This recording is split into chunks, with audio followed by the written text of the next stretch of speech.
There are really two good ways to adjust the position of elements inside of a container.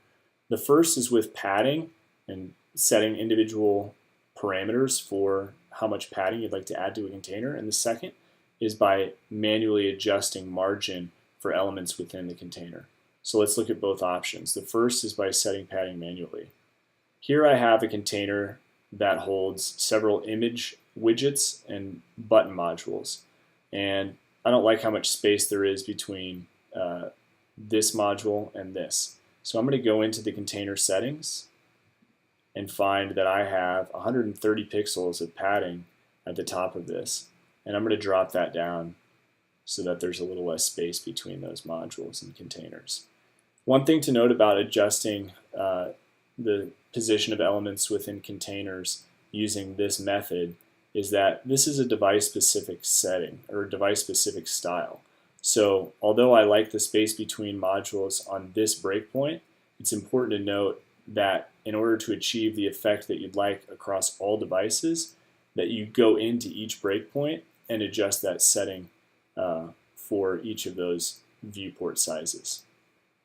Now the second way to adjust the position of elements within containers, and my preferred method, is to simply use the margin that is provided by the elements within the containers themselves.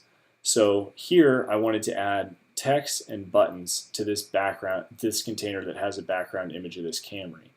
And to do that, well, you can see if I get rid of this spacer module when I first started, that I had something like this. And of course, when the buttons module was first added, it looked like this. So to make more of that image visible, I dragged that down, but I still wanted more on top. And I could add padding to this container, but there's a handy module called the spacer that I can simply drop into this container. Looks like it dropped into the one above it. And ignore it on mobile. I'm going to say no because I'm going to use that same spacer to make position adjustments on mobile as well. But now you can see that I'm able to drag and drop this. I'm able to drag this to achieve the distance between the text and the buttons, as well as this. Now, to make this work properly, you need to pay careful attention to your container settings. So go into your container, and in order to add that background image, you had to go into background and upload an image. Once you did, there are some settings that allow you to say, do I want this image to repeat? Where do I want it to begin rendering from?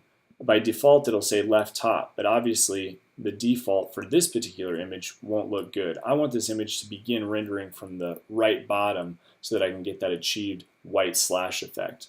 Also, the default size for the image is auto, but you see that's not going to look very good on desktop, so fiddle with these settings to get the desired effect.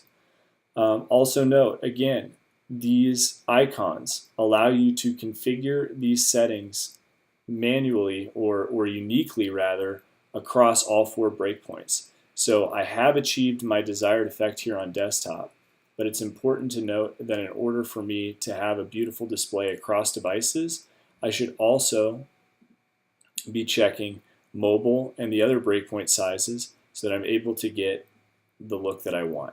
So although I have the elements that I had shown on desktop on mobile, I need to come in here, bounce into the container, and make sure that I have similar settings so that I can get my desired effect. Now, it doesn't just stop there. You have lots of different device-specific styles options with Engine 6. So in order to get what I'm looking for, I'm going to do some dragging, do some dropping until I'm happy with what I've got. Now you'll notice that part of this car is cut off. Another setting that is helpful to get it to where you want is this size cover. I can do inherit and different ones here till you see something that you like. So that is how you can adjust styles and position of elements differently across devices, but also to ensure that your elements are positioned relative to the background image however you would like.